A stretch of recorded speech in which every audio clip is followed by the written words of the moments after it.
On the long approach to the runway, white lamps fire in sequence, and a single bright ball seems to roll toward the threshold twice each second. The chain of light holds the last path until the surface arrives. This is the Night Almanac, your home in the dark, with nothing to do and nowhere to be. Tonight you drift far out, past the room, past the city, to where the world goes quiet, and home by morning. Sleep whenever you like. The ALSF2 approach lights beyond your window. Use sequenced flashers to create the appearance of a bright ball traveling toward the runway twice each second. The pulse crosses the damp darkness while the curtain rests beside the glass. The warm room ends at the glass. Past it, the approach field spreads through damp air, low and nearly level with the grass. You drift beyond the sill toward the first metal housing, where the airport widens from a distant band into a long reach of ground. The house is behind you now. White points continue over the dark, rain-softened ground. A typical approach light array contains 247 steady burning lights. The Federal Aviation Administration gives the design its full name: High Intensity Approach Lighting System with sequenced flashing lights. The count belongs to the fixed part of the dense assembly before the runway. Rain beads on the low metal cups beneath their white glow. You pass through the approach ground at grass height. The nearer fixtures stand apart as physical objects, each a sealed airport lamp on a short dark post. Farther ahead, the runway's end grows broader across the mist. The room has dropped from sight, while the paved strip occupies more of the night. Beyond the dense system, a different approach line lies across another reach of airport ground. You cross an unlit margin of damp turf and rain-glossed pavement. The larger arrangement recedes behind the drift. Ahead, a smaller row gathers near the path to the pavement's end. Its white flashes separated by broad patches of dark. The medium intensity approach light system with runway alignment indicator lights contains 5 white lamps in its sequenced flasher array. Its shorter name is Malsur. The compact row occupies a narrow run through the damp dark, and you continue past it toward the paired fixtures that sit at the threshold. The runway end identifier lights are a matched pair of flashers, one on each shoulder. Each lamp remains in its own low housing, one across from the other. The last approach row is farther behind now. Ahead, the 2 fixtures hold opposite margins of the dark threshold, with rain lying flat between them. The 2 flashers operate in synchronization. A pulse on the left is joined by the pulse on the right, so the runway end is marked by one instant arriving from 2 places. Water on the pavement catches both bursts together, then the black strip between them is dark again. Each flasher is unidirectional. The fixture sends the pulse along one selected line across the approach ground. Mist beyond that line receives only a faint wash, while the low metal housing stays dark around its sides. You pass outside the narrow beam and continue along the pavement. Between the housings, rainwater gathers in the grooves of the threshold paint and runs away. You drift across that painted end and onto the first open reach of pavement. The paired lamps recede until their bursts lie low behind the mist. Small fixtures stand ahead at intervals the dark does not disclose, each separated by wet asphalt. The airport is no longer beyond the window. It surrounds the path, close to the ground, while the runway extends farther into rain. Along that painted margin, wet pavement gives way to unlit grass. A closed metal junction box rises low beside it, with beads gathered along the lid and hinge. The path continues past that small sealed shape. Farther on, scattered lamps begin to separate into two receding lines, leaving long intervals of darkness between them. Distance opens along the pavement now. The identifier pair has become two brief points at the far end of the rain. Nearer lamps occupy the low margins ahead, separated by stretches of bare pavement and faint reflections. You continue toward those longer rows as the marked end narrows behind you and the full runway begins to take up the night. The Federal Aviation Administration describes approximate visibility for the matched flashers as 3 miles by day and 20 miles at night. The figures belong to the same two lamps already behind you. At the farther measure, they would be paired white pinpricks across the dark, with rain passing through the empty distance between. You move on while those pinpricks diminish. A band of damp mown grass runs beside the paved margin, and the air above it carries a low veil of mist. The field broadens from here. Its scattered lamps now occupy separate depths instead of merging into one distant glow. Rain gathers in the grass, leaving each pale point suspended beyond the dark verge. Closer to the runway margin, individual housings rise from the wet ground. Each appears and disappears as you pass, a small interruption between long spaces of air and pavement. The nearest fixture holds no symbol or instruction.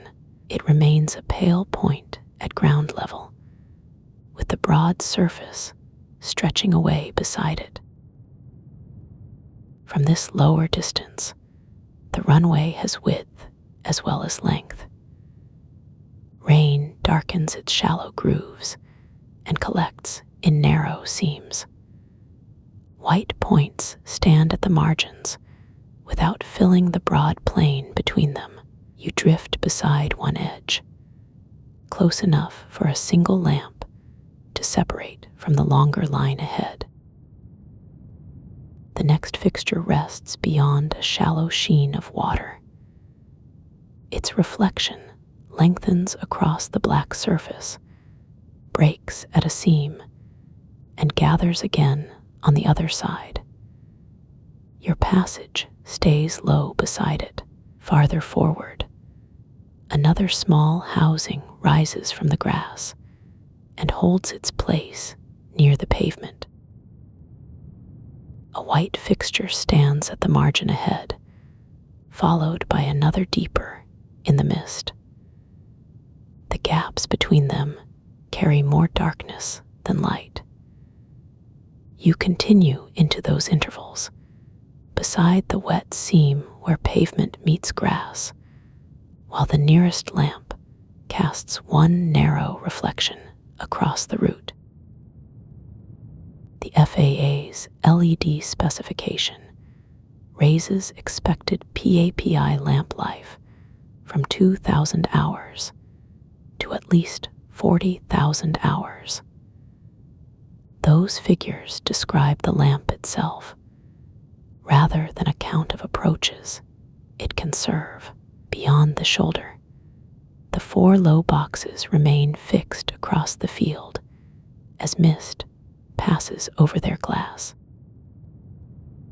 Past the 4 housings, a narrow strip of grass slopes away from the pavement.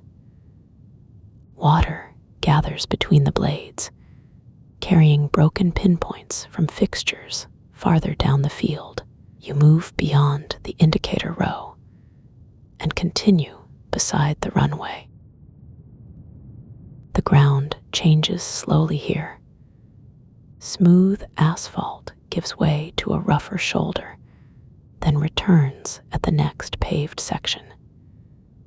Each surface receives the night differently. One holds a dull blue sheen, while another catches a passing light in its aggregate and releases it a few steps later. A recessed fastener passes beneath you, silver at its rim and dark at its center.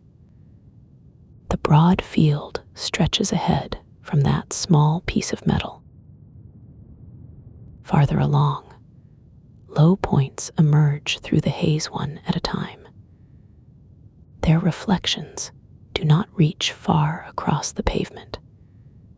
They lie close to the surface, separated by wide patches of graphite darkness, as the runway extends toward a dim shape at its distant end. Your drift follows the open space between them. A thin haze slides across the pavement, briefly taking the nearest points with it. Beyond it, a radio microphone rests in its cockpit clip beside a dim, numeral-free panel. The coiled lead hangs without movement. Outside the glass, the runway remains a narrow band of scattered light, extending forward through the dark air toward the next fixtures. FAA standard pilot-controlled lighting uses 7, 5, or 3 microphone clicks as inputs to its 3-step control. The sequence begins with a count rather than a spoken request. From the apron, that input is smaller than the lighting it addresses. A few dry taps beside the panel, followed by a long strip of low white points beyond the nose. You drift past the aircraft nose and out across the rain-dark apron. The cabin is soon only a muted shape behind the wing. Ahead, shallow reflections gather in the pavement seams, each one disturbed by water moving over the asphalt. The route continues on the ground. A small puddle trembles beneath one tire, then smooths beneath the rain. Beyond the apron, the runway opens at pavement level as separate islands of light, rather than one distant band. The nearest fixture throws a narrow reflection across aggregate and sealed asphalt. Farther ahead, haze removes some points and releases others. The surface is broad enough that the aircraft behind you soon becomes another dark shape at the margin. Water follows a shallow joint across the pavement and collects around a recessed metal fastener. The little current bends around grit, carrying a thread of reflected light with it. At this scale, the long illuminated strip has narrowed to one silver seam. Ahead, the straight pavement meets a transverse route. Another family of low fixtures begins where the dark surfaces cross, their sealed glass faces recessed within compact metal housings. Rain moves around each base and continues into the broad junction. The white runway points now lie beyond this new cluster. One inset housing holds a dark sealed glass face beneath a film of water. Mist passing over it leaves a pale blue-white sheen, then clears. Several matching points continue across the junction. The route moves beside this new bank of fixtures and into the crossing. Runway status lights turn red automatically in response to traffic, without controller input. The indication comes from fixtures embedded near the crossing you have entered. Rain gathers around their metal rims as the airport responds directly from the pavement. Their automatic signal remains an advisory. It never substitutes for an ATC clearance. The illuminated surface and the instruction carried by radio keep separate meanings, even when both concern the same piece of pavement. You continue through the intersection, with the field widening on either side. The next route begins beyond the crossing. The long runway axis falls behind the junction. Several darker branches open farther into the airport, divided by shallow seams and low fixtures. Near the wheels, each stretch of asphalt feels broader than it appeared through the distant haze. Rain reaches a graded drain at the margin and slips beneath the surface. The route continues beyond its narrow metal edge. The aircraft has crossed the last white points of the runway junction. Its tires enter the darker pavement beyond. Small lights continue around a shallow bend, held close to the ground as muted buildings recede along the field. The bend carries you deeper into the taxiway. Ahead, another line of recessed fixtures gathers through the mist beside a broad sweep of rain-black surface. Taxiway centerline lights are normally green, except in the lead-on and lead-off sequences where the taxiway meets the runway environment. From above, the junction gathers several low paths into one wet crossing. The chosen line bends through it without needing a painted word. Now the green points pass beneath the nose in an even succession. Rain rests in the shallow seams between slabs. You move with the curve, carried beyond the broad crossing and into a narrower lane of darkness.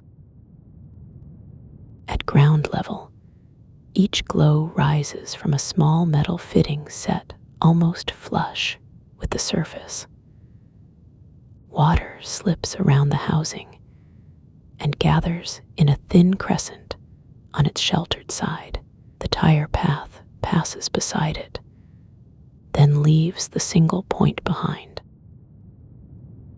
Beyond the junction, Damp grass lies between the paved lanes, silvered by the low haze. The taxiway turns again around that dark island. Along the inside curve, the lights compress into a tighter chain. Along the straight, they loosen with perspective. The aircraft keeps to the paved center, while distant walls remain cool blocks under the cloud. A wide intersection arrives without a sharp edge. Old rain has darkened every branch to nearly the same shade, while the embedded points separate one path from the others. The nose continues along the shallow arc and leaves the unused branches still. Past the intersection, the pavement lengthens beside a low bank of grass. Mist thins enough to reveal another gentle turn ahead, traced by small lights near the surface. The turn leads toward the open field, where the buildings stand lower against the cloud. The bend widens as the grass bank falls away. Pavement and field meet along a dark seam, softened by water and low mist. You travel with the arc, while the low buildings slide gradually to one side. Ahead, the open ground offers fewer reflections, and each small lamp stands apart in the damp air. One shallow pool keeps the cloud for a moment, then slips beneath the aircraft. Beyond the grass, a shallow-roofed building catches a faint wash from the field. Dark vertical seams divide its closed metal wall. The route bends before reaching it, so the long structure moves sideways and begins to recede. A few roofline lamps soften in the mist as the pavement carries onward into open ground. Water has gathered in a shallow drainage channel along the outside of the curve. It catches scattered light as the nose passes, then breaks the reflection into narrow, moving lines. The grass beyond is nearly black, with low cloud erasing the farther boundary. A low fixture rises on a short stem beside the shoulder, its sealed glass face beaded with rain. It passes under the wing and disappears behind the dark wheel track. Farther on, another pool of light grazes the grass. The taxiway continues between these separate points, turning from glossy black to graphite where the water thins. Cloud light spreads over the open field, pale and diffuse. The nearest building is now a low block beyond the grass, while dark roof vents barely interrupt the horizon. The pavement enters another shallow junction. One branch turns toward the distant structures, while the main curve continues into mist. The aircraft stays with the longer line. Water flickers beneath the nose, then dulls as the surface rises slightly. Beyond the split, the field opens around a narrow chain of inset lamps, carrying the route farther from the buildings. Past the fork, the turn lengthens, and the ride becomes almost straight. Fine seams in the pavement pass beneath the wheels with a muted pulse. Rain has gathered in the shallowest grooves, leaving narrow silver lines that appear briefly and slip behind. The buildings remain off to one side as the route carries you deeper into the open field. engine note stays low here. A soft tremor moves through the floor and fades. A sealed utility cabinet stands beyond the shoulder, its metal skin beaded with water. Thick conduit disappears into the ground beside it. Whatever connection runs beneath the grass remains hidden, while the visible root keeps bending away. The cabinet passes behind, followed by a patch of reeds flattened under the rain, and a broad reach of empty ground. The wing now reaches over a darker strip of turf. Droplets collect along its trailing edge, join, and release into the air below. Each one vanishes before reaching the ground. Beyond the tip, the airport has thinned to low structures and isolated points of light under an unbroken ceiling. A broad paved shoulder opens beside the taxiway, marked by old rubber traces and shallow patches of standing water. The aircraft rolls past without turning into it. For a moment, the space beside you is wider than the route ahead. Then the shoulder narrows again, and wet grass returns along the edge in a smooth, dark band. A low wind moves the grass in one direction, then leaves it still. Farther on, the surface rises onto a slightly firmer section of asphalt. The tires leave the deepest water behind, and their sound changes from a soft hiss to a dry, even murmur. Ahead, a wider meeting of paved routes appears through the pale air, bordered by low fixtures and a dark island of grass. The aircraft continues toward that open junction. At the junction, the aircraft eases into a broad curve. The turn is wide enough to arrive as a gradual pressure against your side. Beneath the cabin, each tire passes from coarse asphalt onto a smoother patch, then crosses a narrow seam with one muted thrum. Rainwater gathers in shallow hollows beyond the wheel track. The nearest fixtures slip past at walking distance, while those farther ahead spread into separate paths. Nothing here resembles the bright approach scene from the room. Down at this height, the airport is made of small intervals, wet surfaces, and the steady movement between them. A drainage grate lies beside the paved route, taking a thin stream from the higher ground. The flow threads between dark metal slots and disappears below the surface. Loose drops remain on the surrounding asphalt, each holding a pale reflection until the wheel wash disturbs it. Behind the grate, soaked soil rises toward the verge. The ground here has its own quiet slope, carrying the rain away from the places where tires pass. An inset fixture passes beneath the fuselage and vanishes into shadow.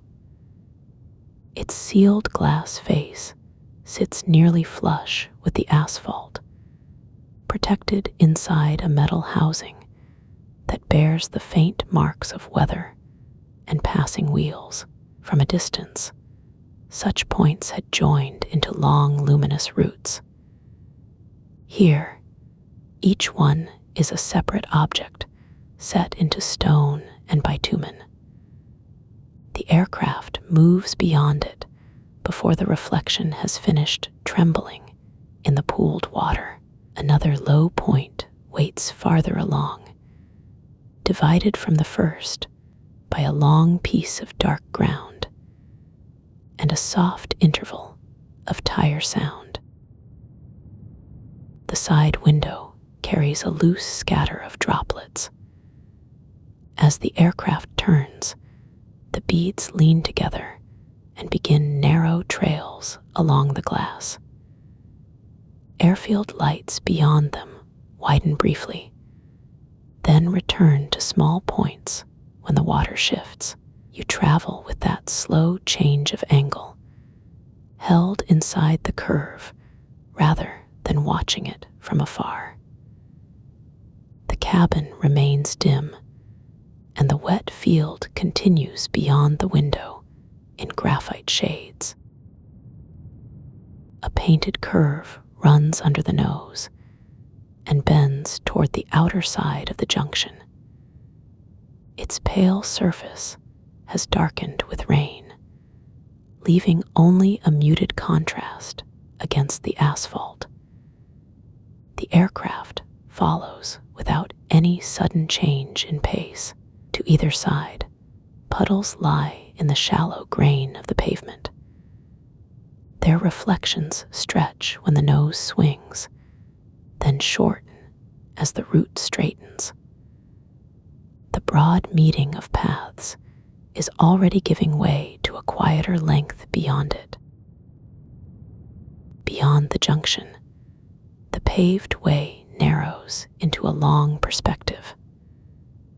Low lights continue at intervals near the ground, while the larger brightness of the runway remains off to one side. The distance between fixtures seems greater from here because each point stands alone in the mist. Damp asphalt carries a muted sheen along the wheel path. The aircraft proceeds into that sparse geometry, leaving the clustered intersection behind. Ahead, the route passes through open airfield ground, where rain has softened every hard edge, except the pavement directly beneath you. The wheels keep a low murmur, while the mist thins above the asphalt. Farther ahead, the nearest point lights sit lower against the ground. Above them, the pale air has no sharp boundary with the cloud. The aircraft nose remains directed along the wet route, its motion steady enough that the passing seams become a loose rhythm. You have drifted beyond the brilliant fixtures that first drew you from the window. Here the airport is quieter in scale, reduced to a narrow surface beneath the wheels and a wide depth of air overhead. The route continues along the ground, though the night has begun to feel taller around it. The outer taxiway reaches into a dimmer stretch where the reflections grow faint. Water lies only in scattered hollows now, and the tires pass between them with an even, dry sound. The low fixtures remain near the surface, marking the last visible shape of this part of the field without filling the space above it. Beyond their glow, cloud and darkness meet in a broad, pale depth. The aircraft rolls onward beneath that open height. The lights stay close to the earth, while the route ahead begins to rise into air. The climb carries you above the outer taxiway and into the lower rain. The last green points flatten beneath the aircraft, no longer a path at wheel height. Terminal roofs and paved branches spread into one dark arrangement. Water softens their edges, while the motion below separates into small crossings. You are rising away from the lamps now, toward a sensed version of the field. Airport surface detection equipment, Model X combines radar, multilateration, and satellite technology to track aircraft and vehicles moving around an airport surface. Their contributions meet like three clear sheets laid across the same wet pavement. On a dark plan, one pale mark moves along a taxiway while another crosses an apron. The machines themselves may be distant in the rain, yet both movements occupy the same surface picture. As the climb opens distance, the airport below loses its individual housings and seams. A service road curves past the terminal. An aircraft turns through a junction, then becomes another small motion among the paved branches. Rain lies between you and the ground as a deep gray layer. Beyond it, rooflines shrink, and the whole field occupies less of the window. Cloud takes the terminal roofs, leaving scattered blue-white points beneath your path. Above the lower cloud, the airport appears only in broken intervals. A section of apron returns, then a dark terminal wing, then a runway end softened by vapor. You drift over each fragment before the opening closes behind you. The sensed field remains below the weather, but the route has begun to leave its surface and enter the measured air above it. Near the first clear break, a narrow runway segment emerges from the cloud. A slim sensor mast stands beside the pavement, apart from the low buildings. Rain moves around its sealed housing and gathers in the grass below. The climb carries you toward it from above, where the runway narrows to a graphite strip beneath a moving veil. At the margin, a compact sensor head rises above the wet grass. Droplets gather beneath its metal rim and release into the dark blades. The glass remains almost black from this angle, while mist passes between the housing and the pavement farther along the runway. Another low mast begins to emerge beyond the first band of rain. Runway visual range equipment reports visibility at distinct touchdown, midpoint, and rollout locations along a runway. Each position samples its own portion of the long strip, like widely spaced marks on a dark ruler. Below, rain veils one section more heavily than the next.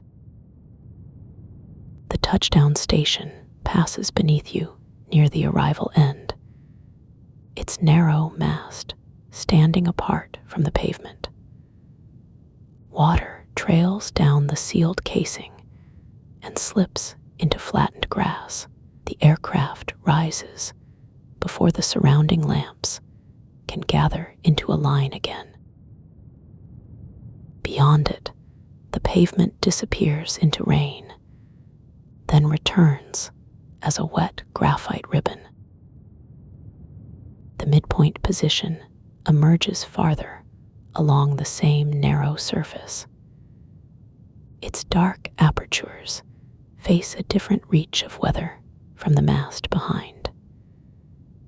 You move above the housing as scraps of cloud slide across the shoulder, briefly dividing pavement from grass.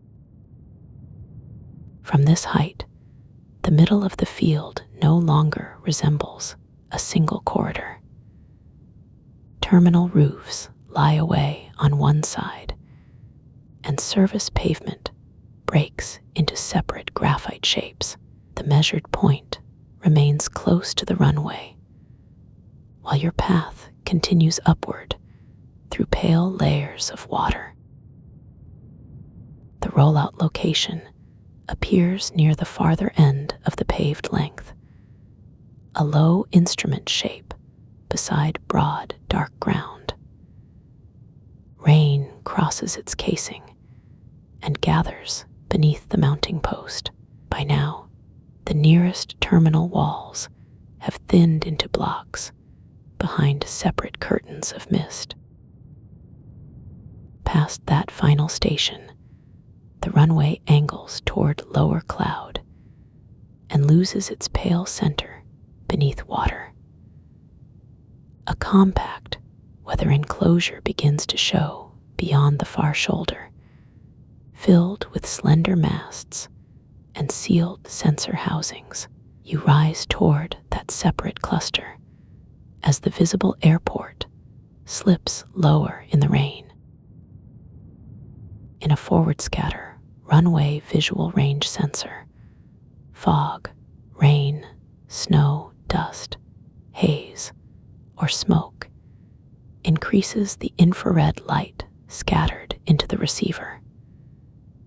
The measured space is a small crossing beside the pavement, closer to two angled windows sharing the same mist than to a view along the runway.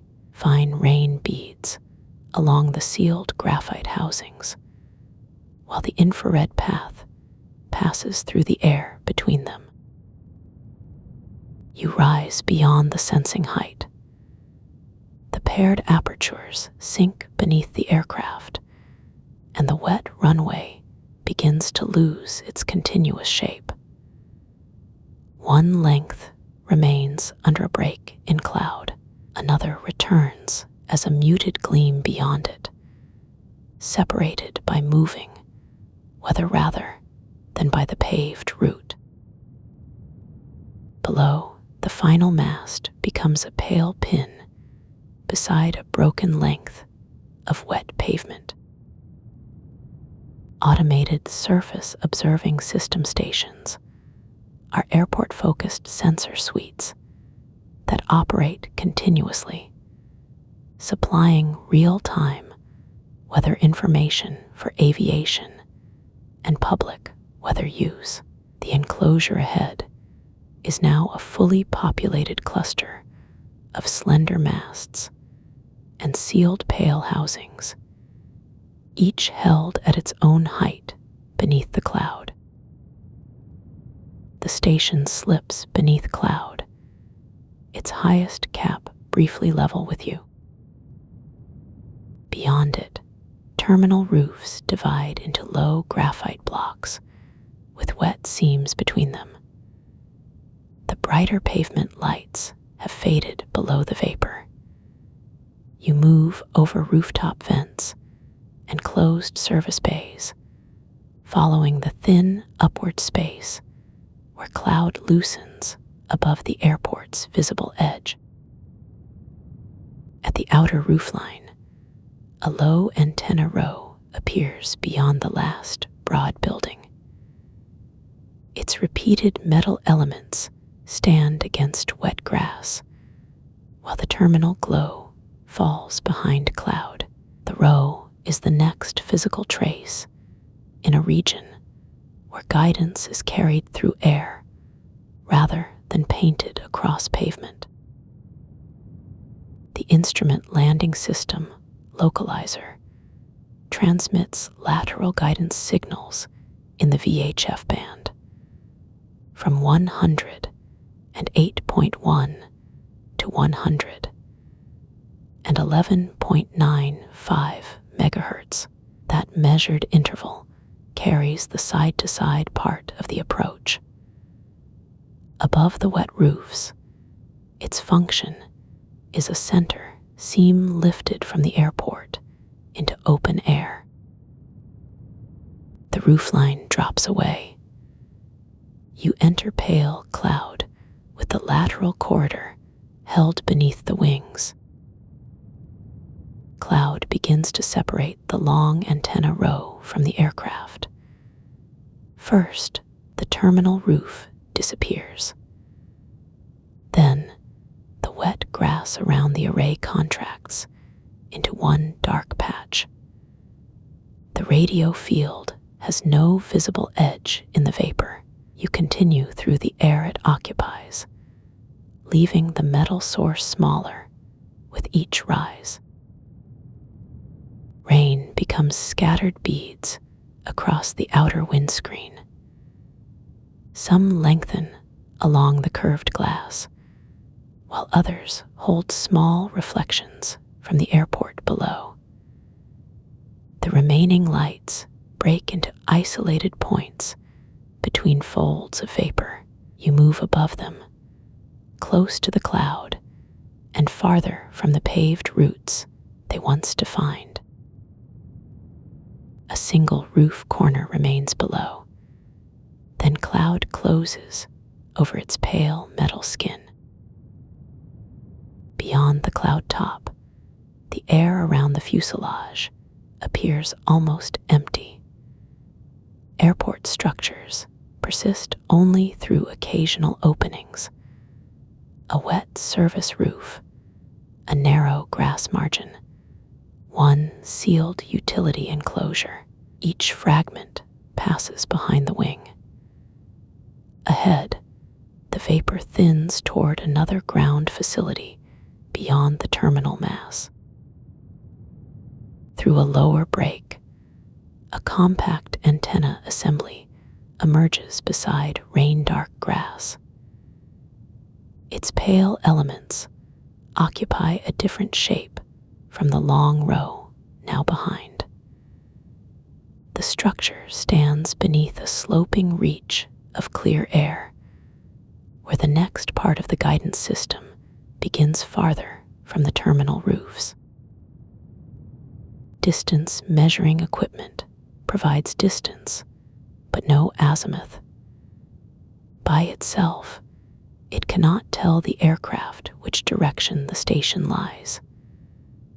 The compact antenna below is therefore a point with a measured reach, rather than an arrow.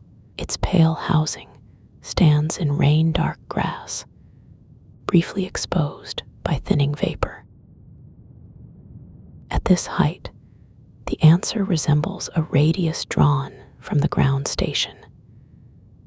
Many directions can share that same length. The aircraft occupies one point on an invisible shell, while loose vapor crosses the space between the fuselage and the antenna. The station recedes under vapor, leaving one pale cloud hollow in its place. Beyond that hollow, the airport returns only as a narrow service road crossing dark ground. Water follows its shallow bend until vapor closes across it.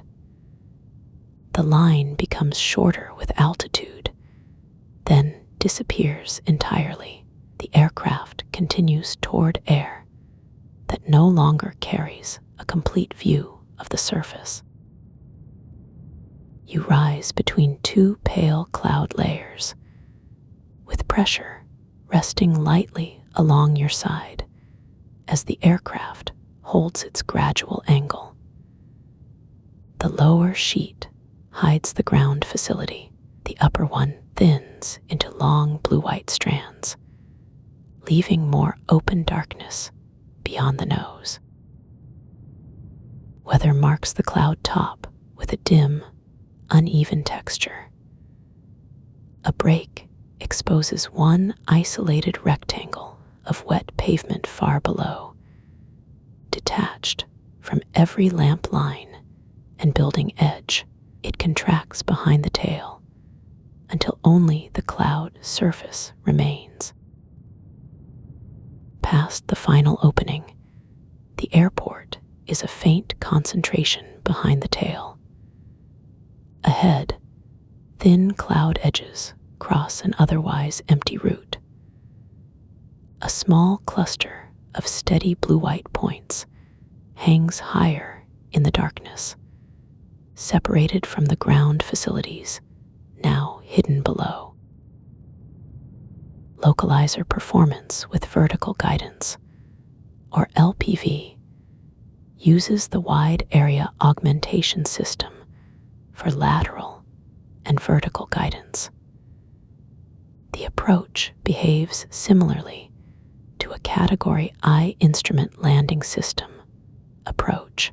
In spatial terms, one correction holds the route across the horizon, while the other gives it a descending plane. The points above drift toward the rear quarter as the aircraft advances. Between their faint light and the ground, the fuselage occupies a dark pocket above the weather.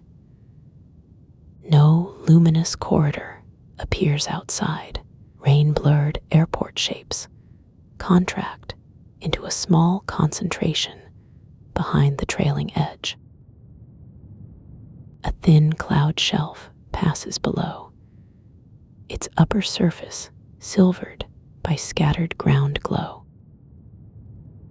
The last terminal structures are gone now. A few wet service roofs appear through one opening, then fade beneath layered vapor. The aircraft continues outward, leaving only cloud and the dark interval above it. Rain loosens into separate beads along the tailplane's metal edge. Each drop keeps a small reflection before airflow draws it aft. Far below, the remaining ground glow spreads too thin to reveal a terminal boundary. The aircraft moves beyond that last visible margin and over unlit cloud. You feel the ascent as a light pressure that gradually eases. The clouds slide lower without any sharp boundary. What was once a runway is now a dim patch within weather, and then the patch is covered by a slow fold of vapor. Ahead, the upper air opens between two separated cloud layers. The lower surface bends away from the root in a long pale seam. Higher darkness fills the windshield without a building edge or lamp line, while the aircraft continues beyond the terminal's visible limit toward the next reach of night. The lower cloud layer breaks into broad shelves with graphite channels between them. You pass over the first opening while a pale rim of vapor lifts along its far side. The wet airport has withdrawn under that surface. Only the slow shape of weather remains close enough to mark the movement outward. A narrow rim of vapor slips over the wingtip and disappears into the upper dark. Inside the cabin, the long turn has almost ended. A gentle pressure rests at one side, then fades as the floor levels beneath you. Through the oval pane, a cloud shelf moves diagonally across the glass, leaving the upper half filled by plain night. The path now feels less like a curve than a quiet line carried through open air. The lower vapor closes across the last visible gap. Its surface is uneven, with shallow ridges catching a dim wash from above. One ridge leans into another until the seams disappear. Your route crosses the pale expanse, farther from any pavement edge or building wall. Along the engine nacelle, the remaining moisture gathers in thin, wandering lines. They lengthen over the graphite skin, break at a curved seam, and pass out of sight below. Layered mist moves far beneath that small piece of metal. The aircraft carries it through open air, while cloud shelves separate across the distance. A faint vibration passes through the closed tray and into the seat, then softens. Your weight rests evenly again as the turn falls behind. Farther ahead, the upper layer gathers into a low bank, darker at its center and pale along the upper rim.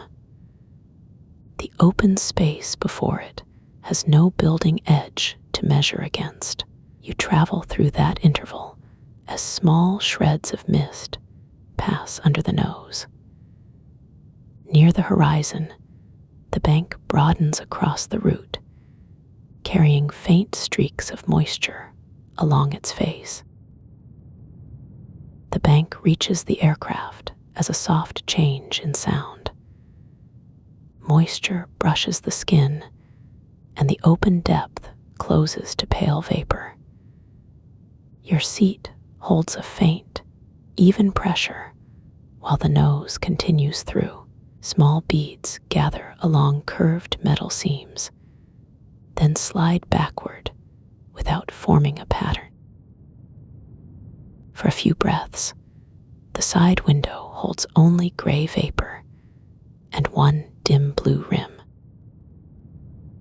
The upper wing appears again where the cloud thins around it. Water runs in fine, crooked threads over the graphite surface, joining briefly before the airflow pulls them apart. You move with the broad plane of metal as it clears the first veil. Beyond the trailing margin, torn scraps of mist sink through a darker layer and lose their shape. A shallow hollow opens inside the cloud, wide enough to reveal layered vapor on every side. The engine pylon crosses that blue-white chamber without any change of pace. Faint condensation drifts past its rear seam, then disappears against the darker wall ahead. The outer skin carries a dim wash from the surrounding cloud. Along the fuselage shoulder, loose moisture filaments stretch backward and break. The curve beneath your seat feels almost level now, though the vapor continues to slope past the window. The terminal has yielded to weather and open air, with no hard boundary between them. A narrow ribbon of mist trails beneath the tail, frays once, and falls into deeper gray. The bank loosens ahead in uneven folds. Dark intervals open between the pale shelves, each one longer than the last. You pass through the nearest opening while cloud slides above the nose and below the unseen wings. Farther forward, another corridor forms within the weather, carrying the route past the last diffuse glow and toward a broader, unlit space. Beyond the opening, the last cloud shelf thins behind the windshield. The remaining terminal light has spread so widely through vapor that no single lamp survives within it.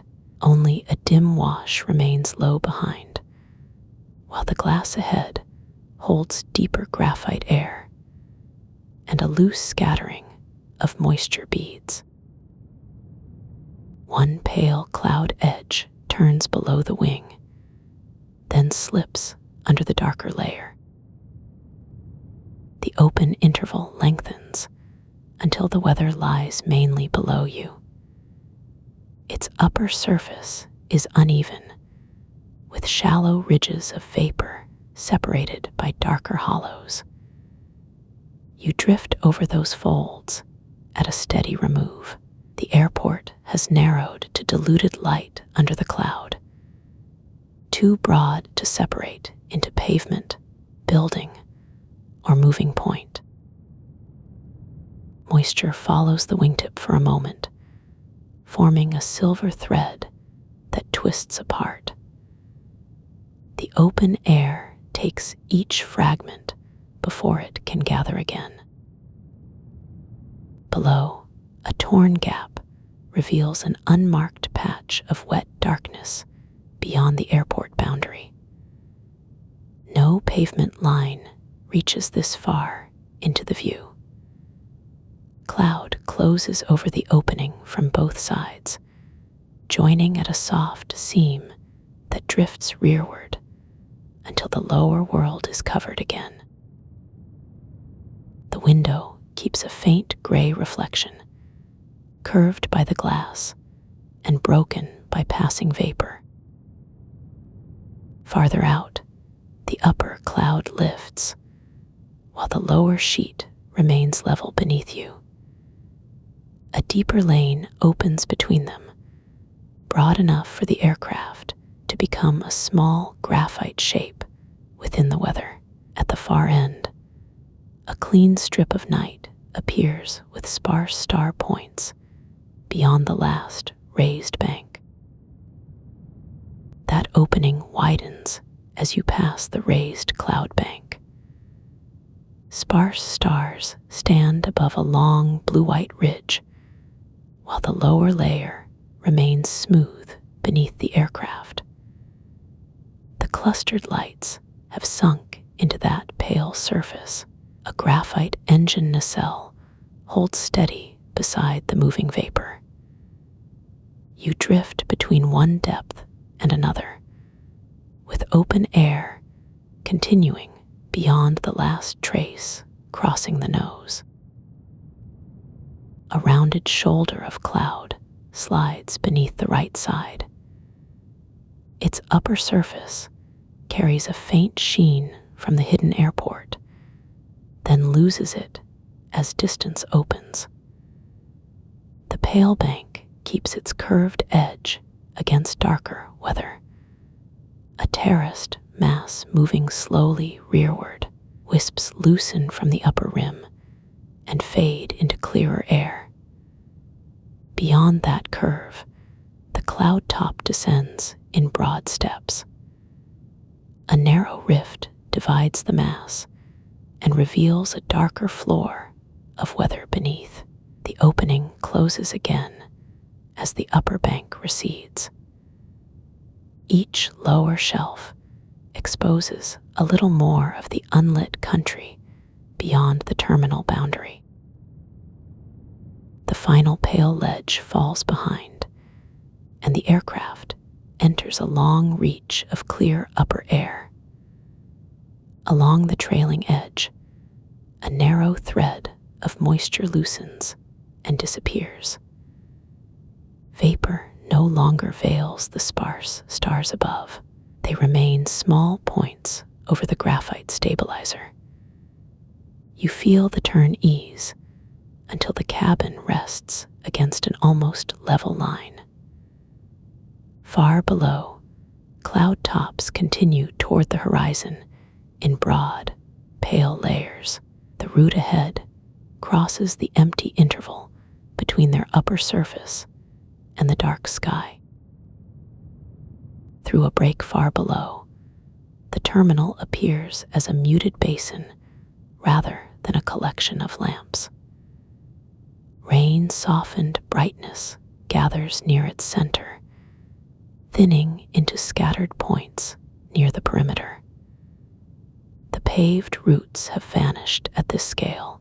Dark land fills the spaces beyond them, and low cloud hides whole sections without changing the forward motion.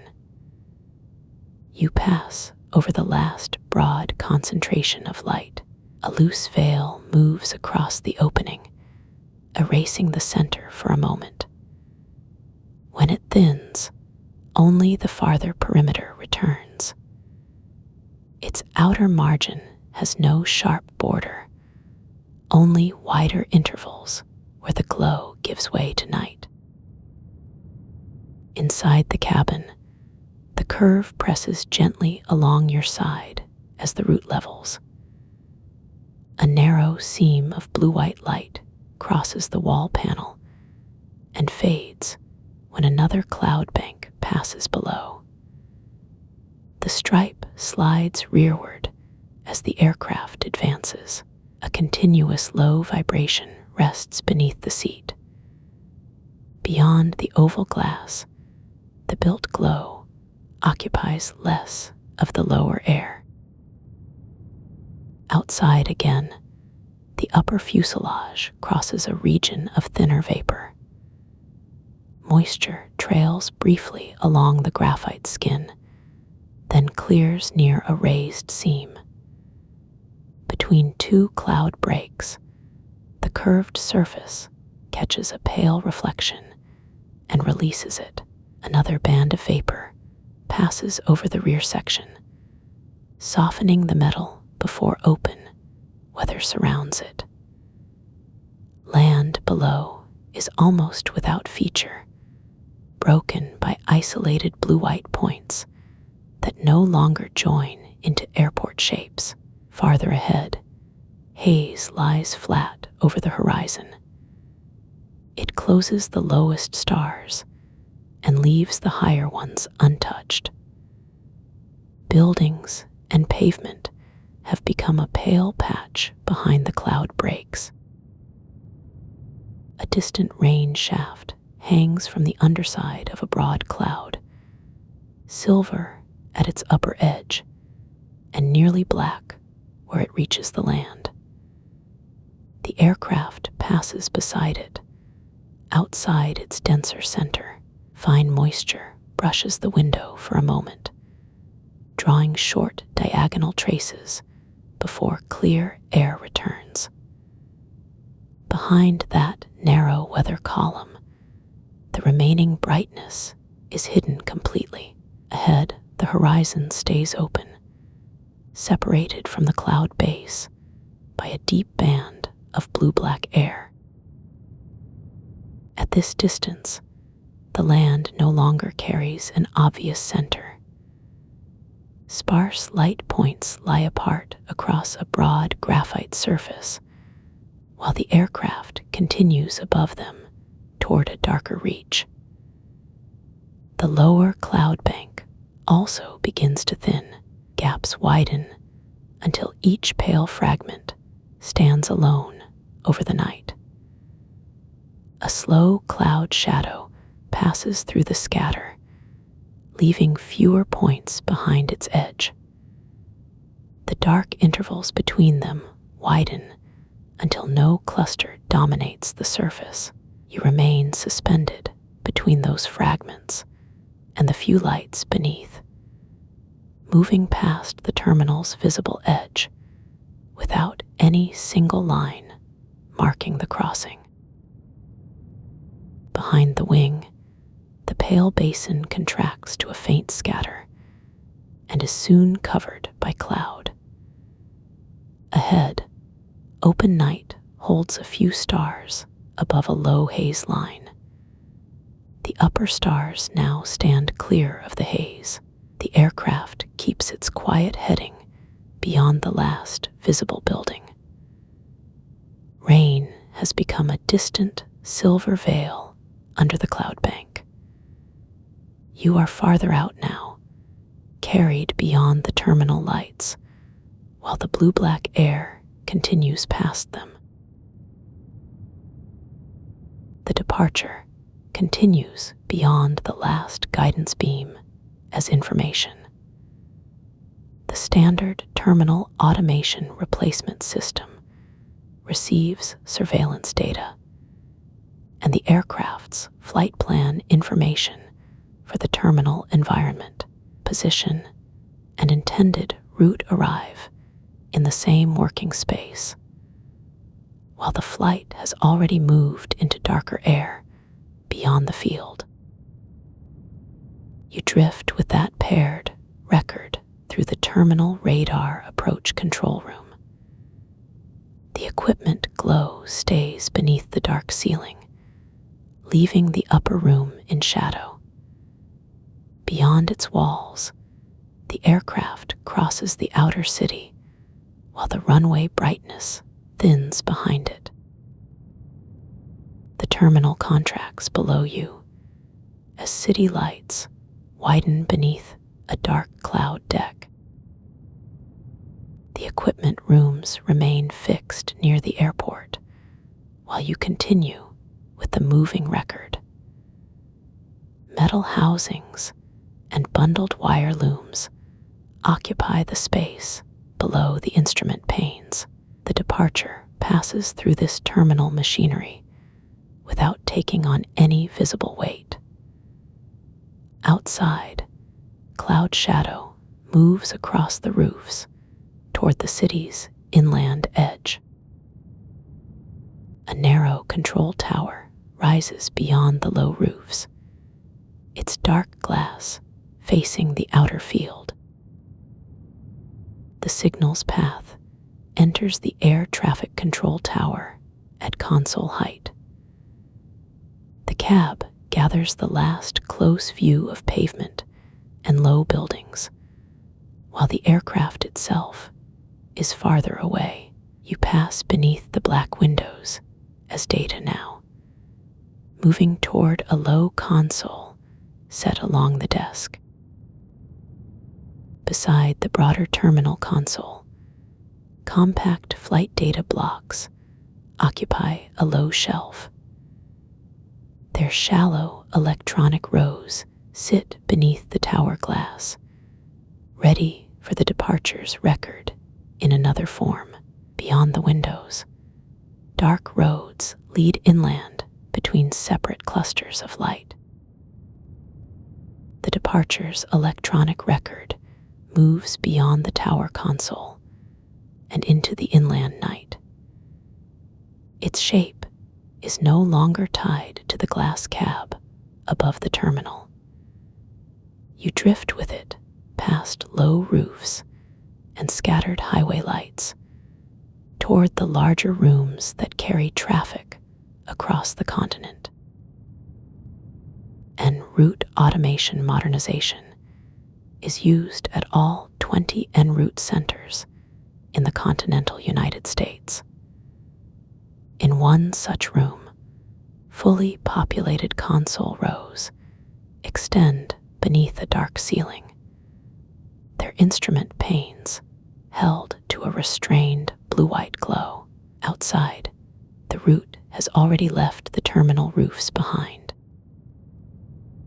Beyond the last dense city grid, the land gathers into long, unlit rises. The route crosses those rises and enters a darker interior. Towns appear as small clusters beside roads, then fall away beneath broken cloud. You continue west above a basin where the few visible lights are widely separated, each surrounded by more land than the terminal could hold. A higher ridge emerges beyond the basin. Pale stone catches the cloud light along its upper edge, while the valleys remain graphite and deep. The route climbs across that quiet relief, carrying the flight's identity farther from the rooms where its terminal record first appeared. A few airway beacons still mark remote mountain airway segments, flashing Morse code to identify each site. One stands apart on the high ground, its compact metal housing edged with frost above the valley. The coded light belongs to the ridge itself, fixed to one remote place. You move beyond the beacon and over the next pass. Its pale pulse shrinks behind the ridge until stone hides it. Ahead, a broader valley opens between layered slopes, carrying the route deeper across the mountains and toward the older objects that once defined this crossing. The midnight glow carried by the mountain beacon has a direct ancestor in the lighted airway system of the 1920s. Rotating beacons guided airmail routes through darkness, placing a physical sweep of light along the crossing. The coded pulse behind you opens onto that older landscape. Across the next range, the earlier route can be understood as separate returns of light divided by mountain darkness.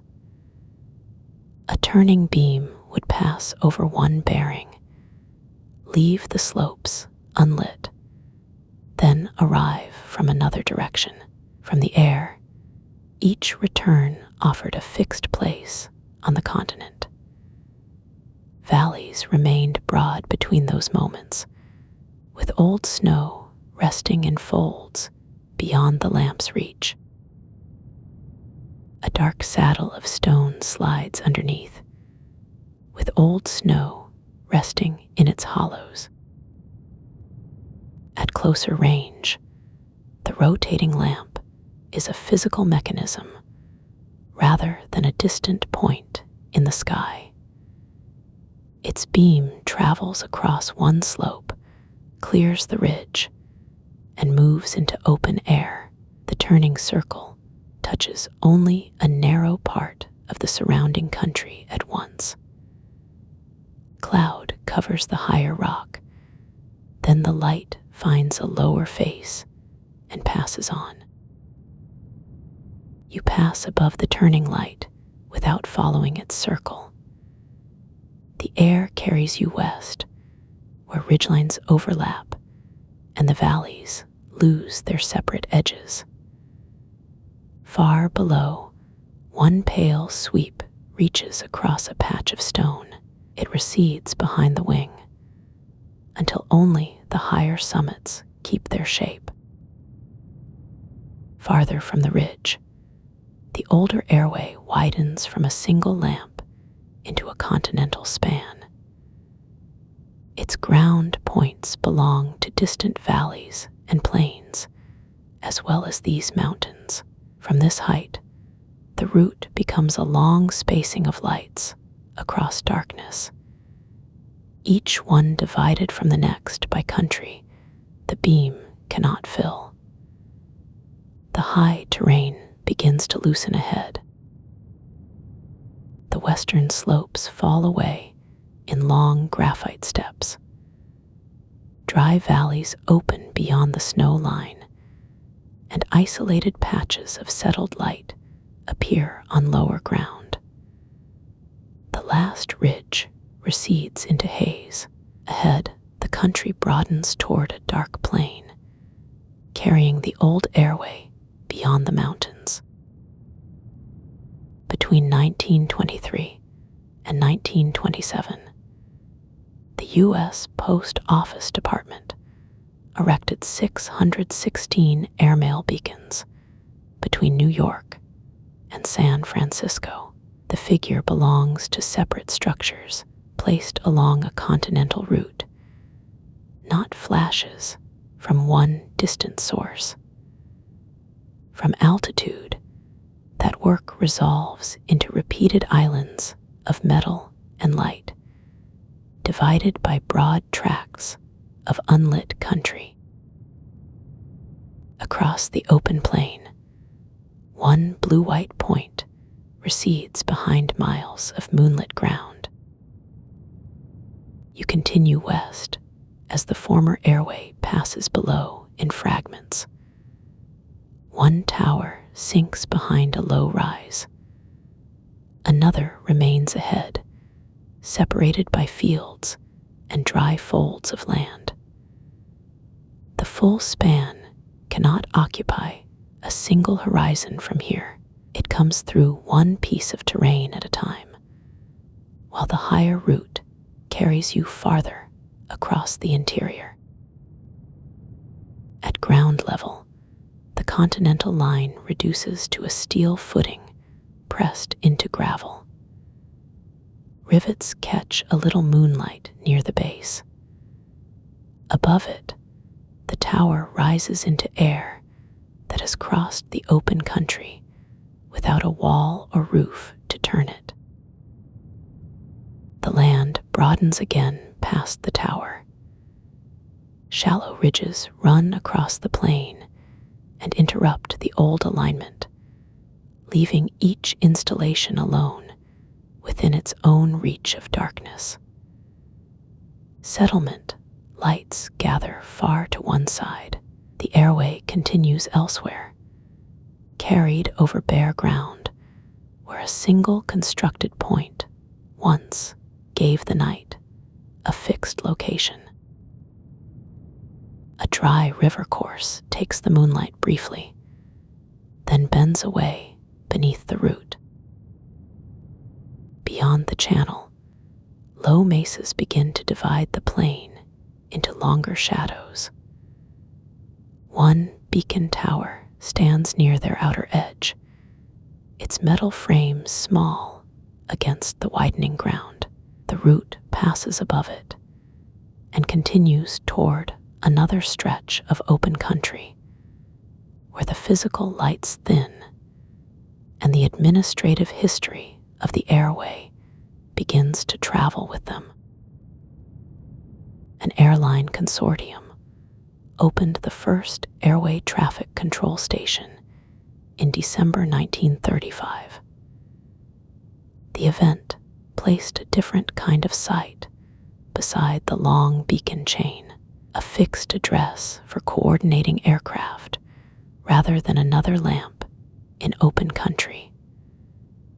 Outside, the western plain continues beneath the flight, with low mesas holding strips of moonlight along their rims.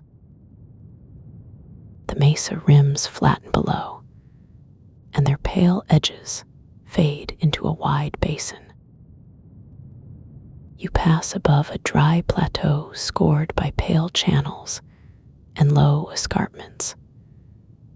That administrative beginning is now behind the route, though its consequence travels onward with the flight's identity. Far ahead, the ground rises in shallow steps toward the next mountain wall. A rocky saddle lifts beneath you. The aircraft crosses it without changing the quiet scale of the night. On the farther side, the ground falls through layered shelves, each one opening a little more country toward the west. West of the saddle, moonlight reaches a long escarpment and leaves the lower valley unlit. You move above the boundary between those surfaces. Sparse settlement lamps appear near a dry wash, then sink behind the wing as the route approaches another low structure in the distance. At the valley floor, a narrow road lies pale between darker fields. It bends toward a low roof, then disappears beneath a band of shadow. The surrounding slopes close gradually around the little structure. High above, the flight continues into the earlier means of coordination. Near that roof, a wooden pole carries several glass insulators against the sky. The wire descends toward the eaves and disappears inside the building. You pass over the valley as the line runs west into the mountains, a thin physical connection beneath the moving route. Early en route controllers had no direct radio link to aircraft. Information and instructions traveled through telephone relays. The spoken message stayed on the ground as it moved from one connection to another, following wire beneath the route overhead. In the station room, a dense switchboard held that distant movement as a chain of voices. Beyond the station, The wire rises with the valley wall. Wooden poles stand apart on the pale slope, each span briefly clear against the rock before descending into shadow. The airway continues above this grounded path, carrying its small moving point across the wider darkness of the range. Inside another relay point, a graphite receiver rests in its cradle. A spoken instruction arrives as an ordinary voice, separated from the broad sky around the aircraft. Speech occupies the narrow room for a moment, then it leaves through the wall and enters the next length of wire. Above the pass, you move onward as the grounded connection bends through the basin. At ground level, the relay remains a set of physical joins. A cable enters the wall, divides into cloth-covered leads, and ends at a compact terminal. The voice leaves no mark on the fittings, only the wiring shows how one small room opens into the next reach of country. The mountains widen into a basin crossed by pale channels and long shelves of stone. The telephone route follows the lower contours, turning where the slopes permit. Overhead, the airway keeps a straighter course. Its moving light passes from one ridge of darkness to another as the ground slowly opens westward. On the far side of the basin, the foothills release a broad inland plain. A longer masonry station stands near the first open fields. The telephone wire reaches a porcelain entry block and disappears through the wall. Beyond the dark windows, the route has entered another interior room. Racks of paper flight progress strips replaced the earliest blackboard surfaces in en route control rooms. The change moved each flight from a broad chalked surface into a narrow physical slot inside the masonry station. Pale paper rests in a fully populated rack beneath cool lamps. One loose strip rests across the lip of an empty tray, its edges softened by handling. No writing can be made out from this distance. The paper has weight here, slight enough to stir beside a closed window, yet solid enough to occupy its own groove. Near the wall, a wooden chalk tray keeps a pale line of dust. The board above it is dark, with old marks rubbed into a cloudy surface. A small eraser sits at one end, the felt worn smooth and the timber corners rounded. Nothing moves across the slate now. Past the rack, a corridor leads toward a rear door and the open plain beyond. You pass through the unheated passage as the station recedes into one low shape. Outside, telephone wire continues from the eaves across dark fields, held above shallow ditches and pale winter grass.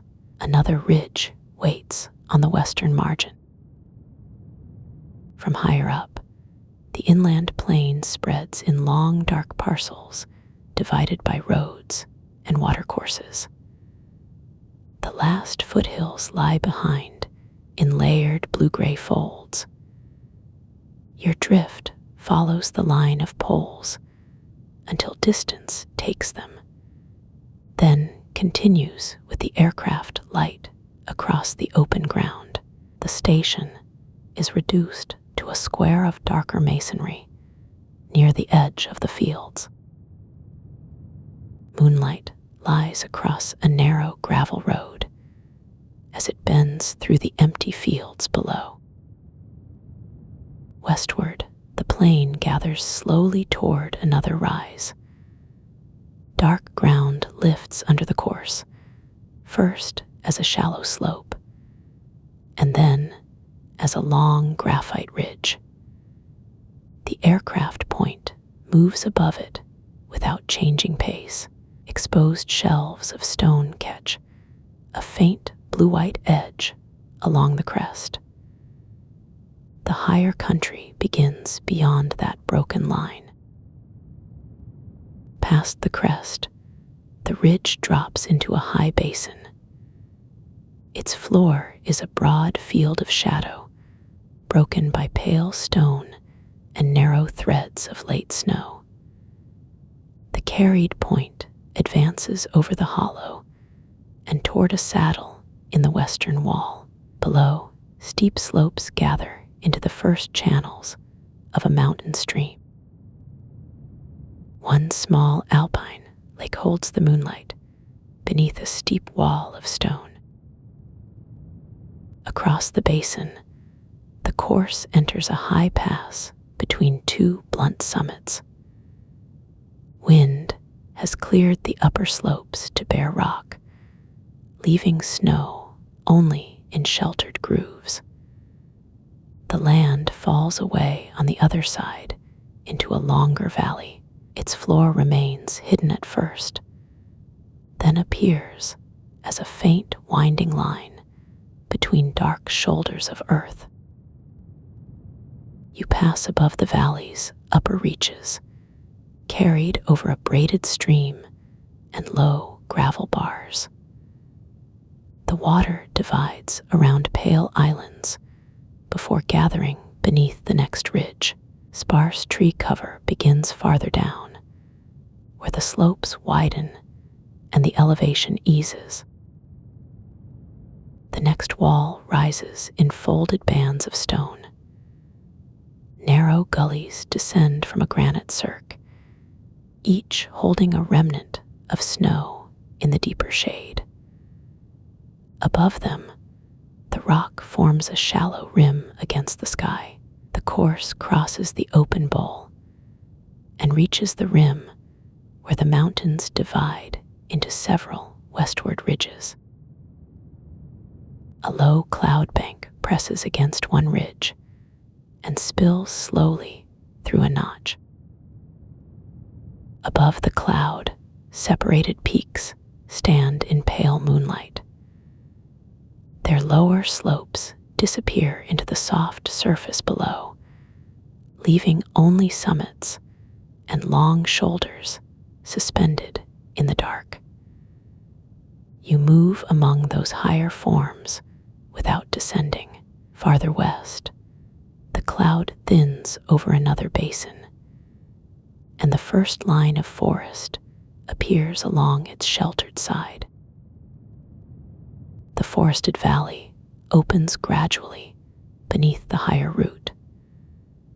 Dark conifers fill the lower slopes, interrupted by a pale river bending around the base of a long ridge. Gravel fans spread from side canyons and fade into the trees. Ahead, the river turns out of sight, while a second range gathers beyond the bend. At the river bend, a pale gravel fan reaches from a side canyon into the current. The water divides around its outer edge, then gathers beneath the forest. Dark conifers climb the slopes behind it and thin near bare shoulders of stone. From the higher air, you are carried past this small meeting of rock and water. The basin opens farther ahead, holding several tributary valleys between long ridges. Across the wider basin, narrow streams emerge from separate folds and join the main river among bands of gravel. Their pale surfaces appear only where the moon reaches through broken cloud.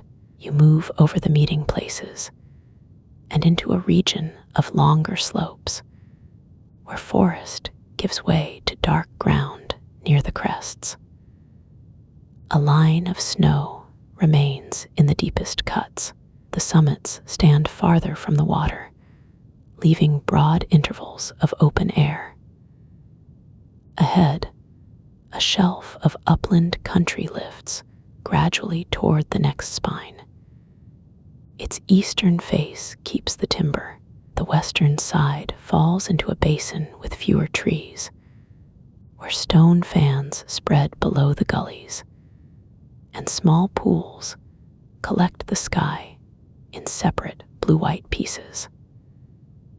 Cloud shadows lengthen over the open ground, passing from one drainage to the next. The change arrives by degrees.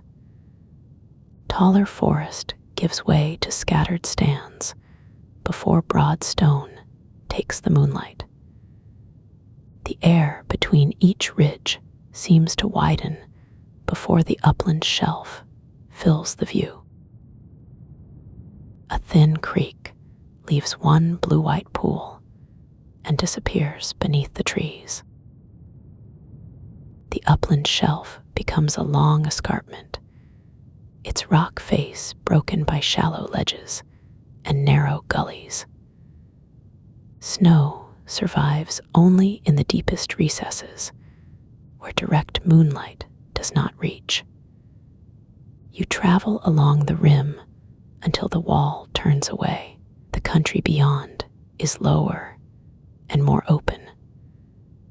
Rounded hills extend under thin cloud, with isolated groves gathered around dark folds in the ground.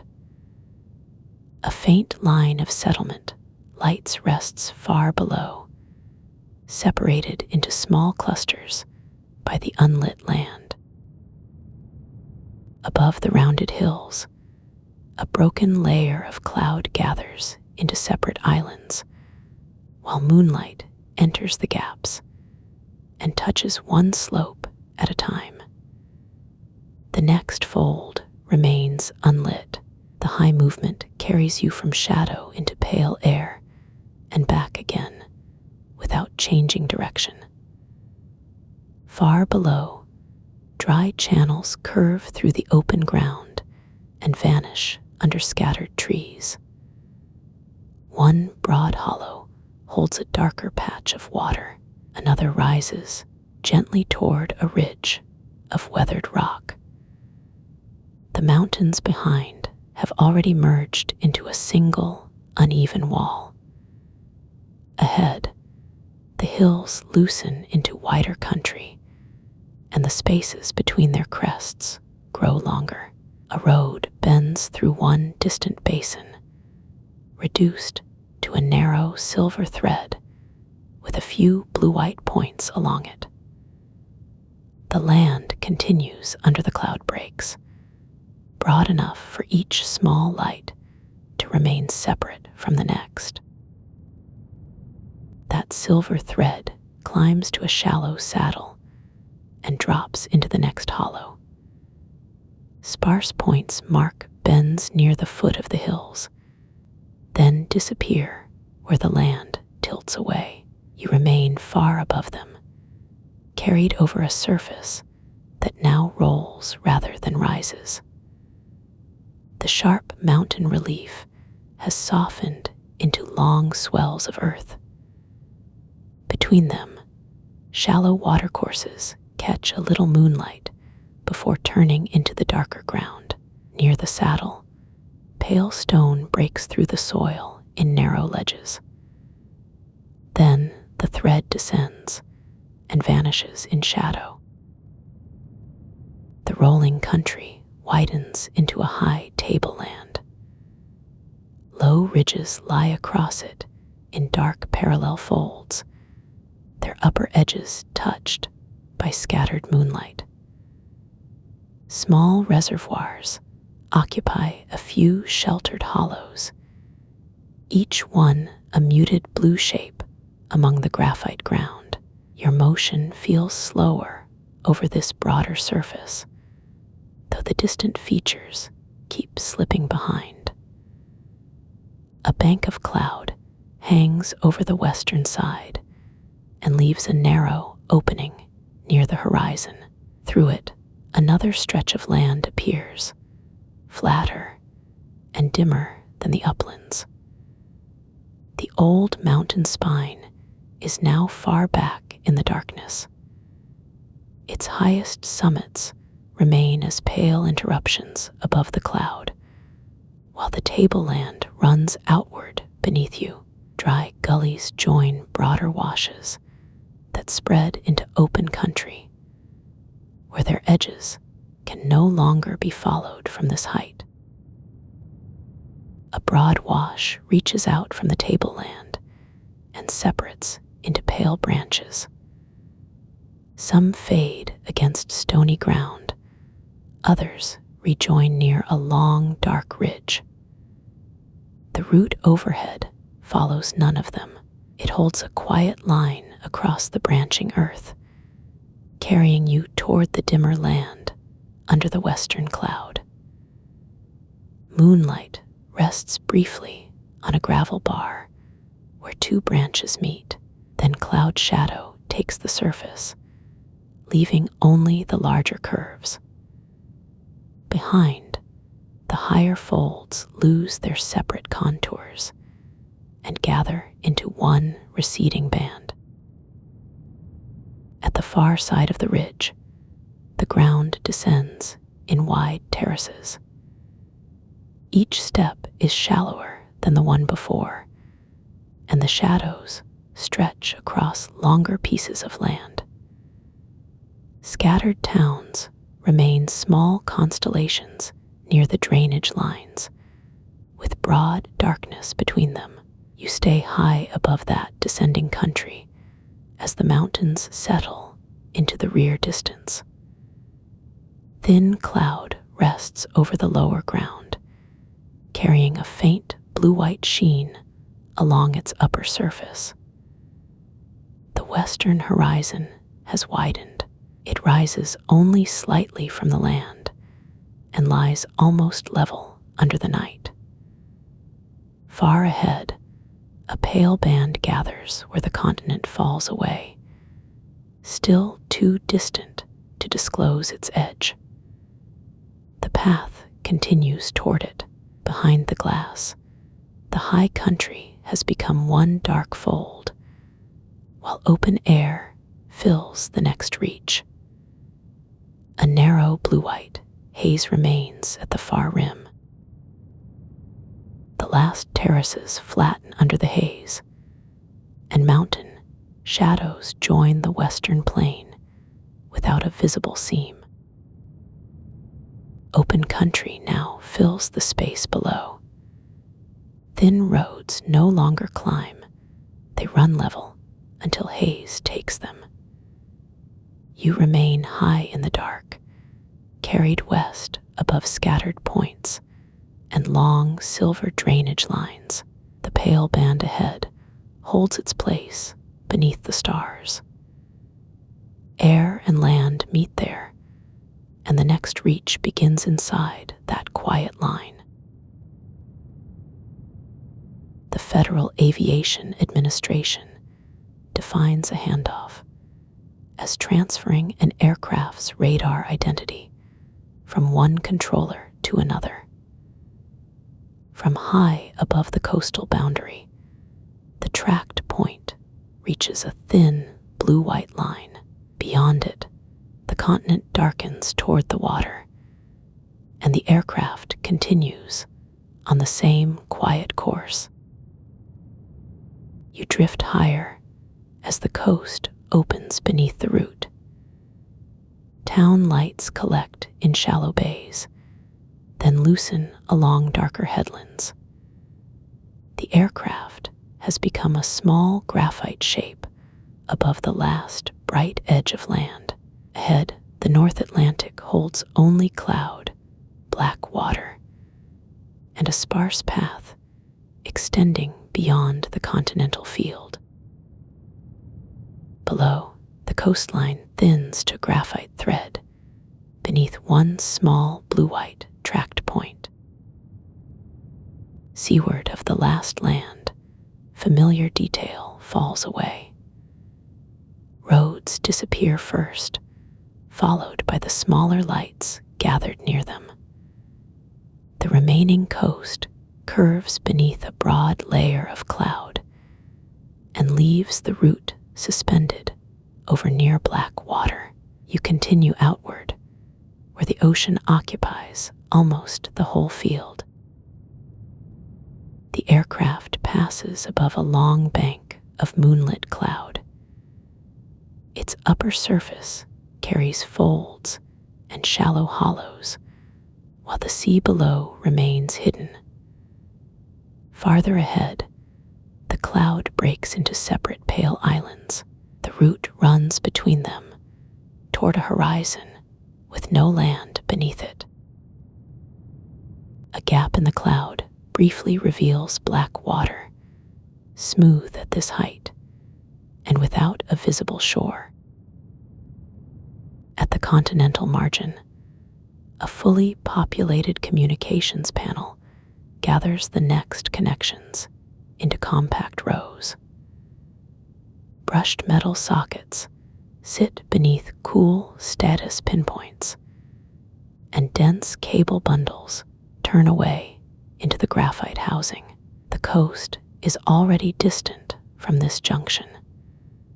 Beyond it, separate paths leave the same narrow shelf of equipment and continue toward the oceanic dark.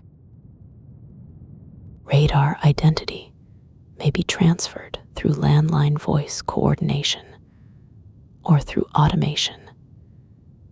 The choice concerns the route taken by the transfer, not a different aircraft.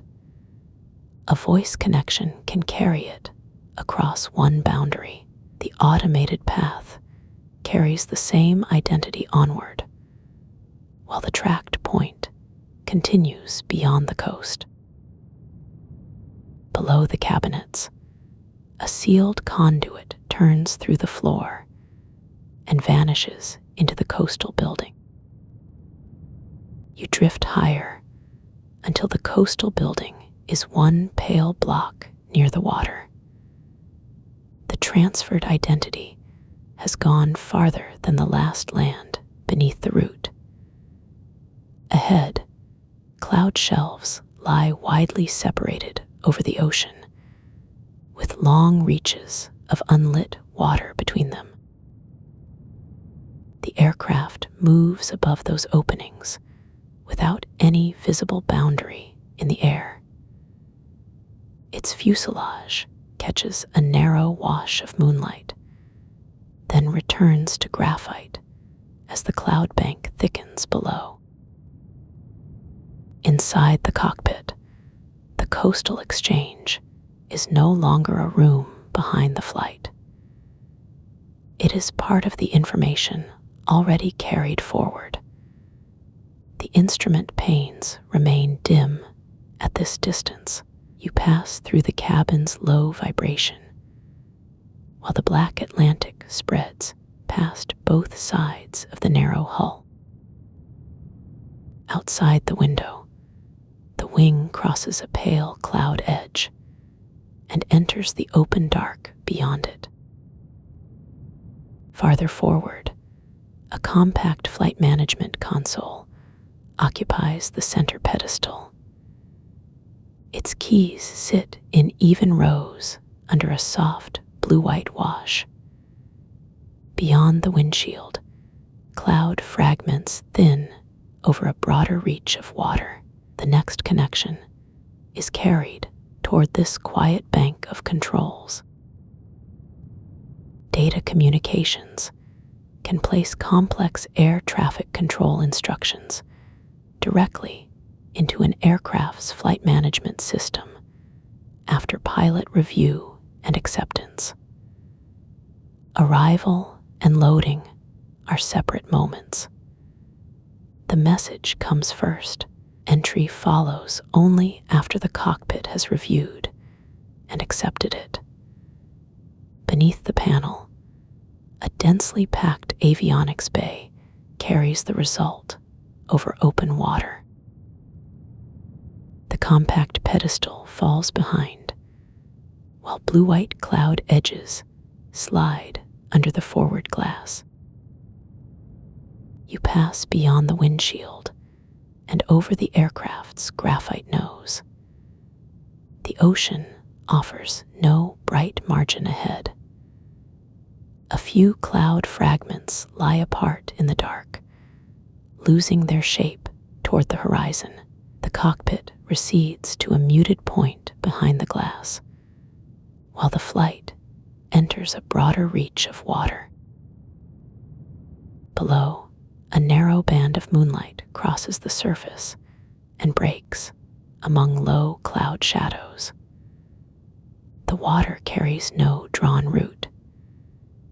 Its scale is held instead by the distance between pale openings, each separated from the next by long reaches of near black sea. Farther out, cloud tops rise into isolated blue-white banks. The aircraft passes above them as a small graphite form against the ocean. You rise with the widening dark. Black water opens between the pale summits, and the next bank stands alone beneath a narrow wash of moonlight. The cabin runs as a dim enclosed corridor behind the flight deck. Dark window ovals repeat along the wall, each opening onto the same unmarked water. A soft ventilation current moves through the ceiling panels.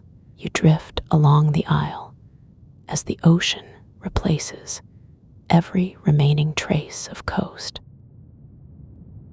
At the far end of this change in scale, a cooled network room holds fully populated switch chassis and dense cable bundles.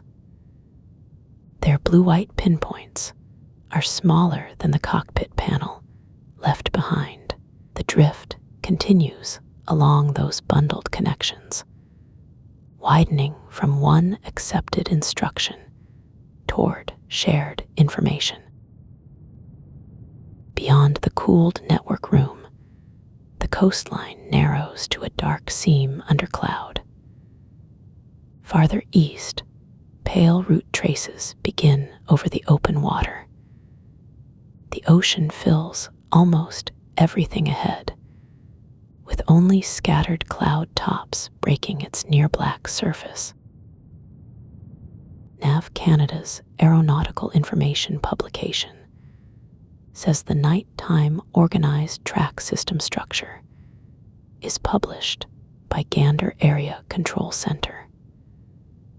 The flight enters that arrangement beyond the coastal boundary, where broken cloud replaces the continuous texture of land.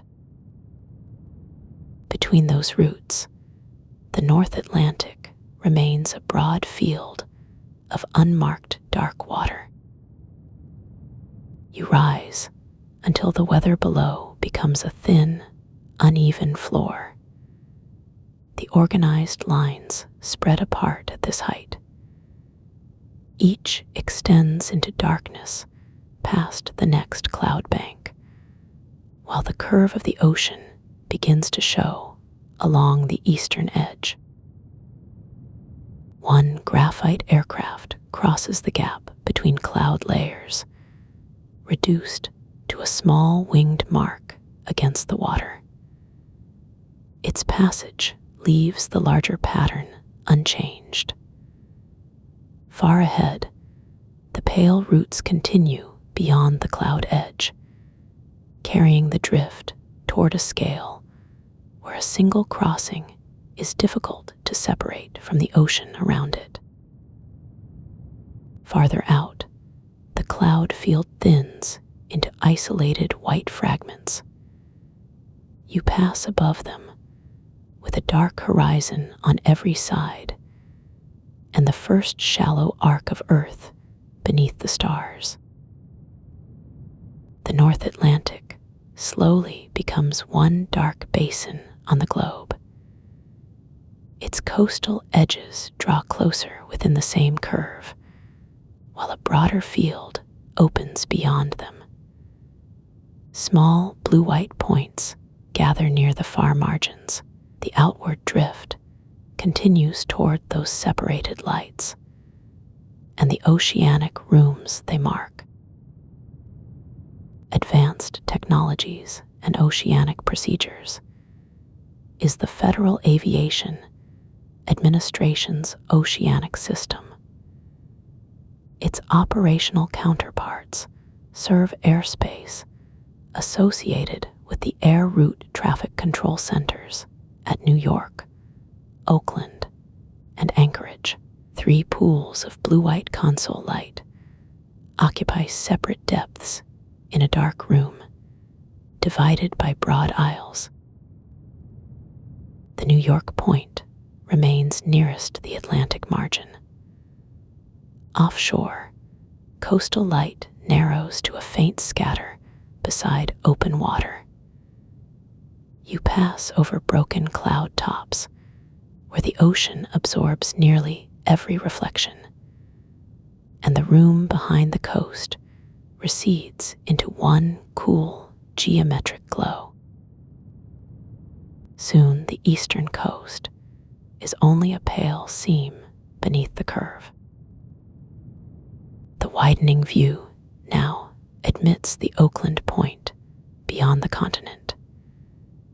It remains a small pool of cool light against a much larger Pacific darkness. Thin cloud rows lie below, separated by long openings of black sea. Anchorage enters higher on the curve, close to the pale edge of northern cloud. The 3 centers no longer form a line from this distance. They occupy separate reaches around a dark surface that keeps expanding beneath you, each point held apart by ocean, ice, and unlit air. You rise beyond the scale of coastlines. Cloud spirals flatten, and the black water between them grows broader. The nearest land has lost its street pattern. Only low silver edges remain where the weather parts. Ahead, the separated points occupy different reaches of one curved field. A graphite earth limb turns beneath sparse stars, carrying the Atlantic side away as a wider dark opens toward the Pacific and northern ice. Beyond the limb, another blue-white cloud spiral enters from the night.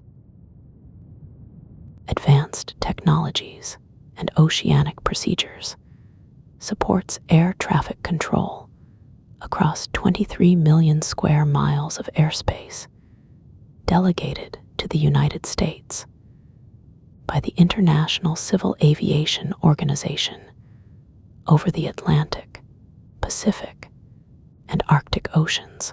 From this height, the measure spans broad black basins around narrowed continents, with pale ice gathered along the northern curve. The scale keeps widening after the coastline vanishes. An ocean that seemed a dark interval now bends around the planet, joined at its far margins to other water and northern ice. You move above the divisions used below. The globe turns as one dim body, with cloud tops gathering the only pale detail. A moonlit cloud band narrows over the Pacific, then opens into clear black water. Farther north, the surface changes from open darkness to fractured ice. Pale plates gather near the curve and separate into narrow leads of black water. The coast is only a low shadow beyond them. You continue over the broken field as its silver pieces diminish toward the rim. Your motion is nearly absent at this remove. The earth supplies the movement, carrying ice and water beneath a fixed scatter of stars. A single cloud edge arrives from beyond the curve, broadens under the high view, and passes toward the darker ocean. The flight remains within the immense field below, finer now than any visible coastal light. Its forward passage continues over water, hidden beneath cloud. Long pale ridges cross the weather deck, separated by deep lanes of shadow. Beyond them, the ocean resumes as an unbroken black surface.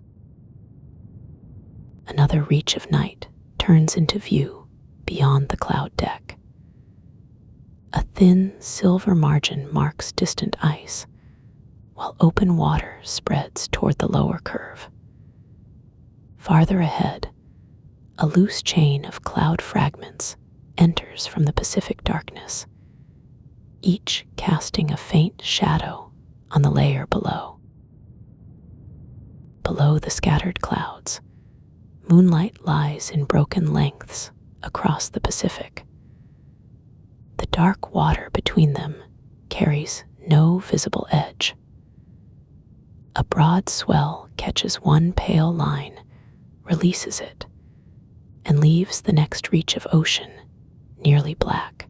Far below, the moving texture appears only where the surface briefly brightens.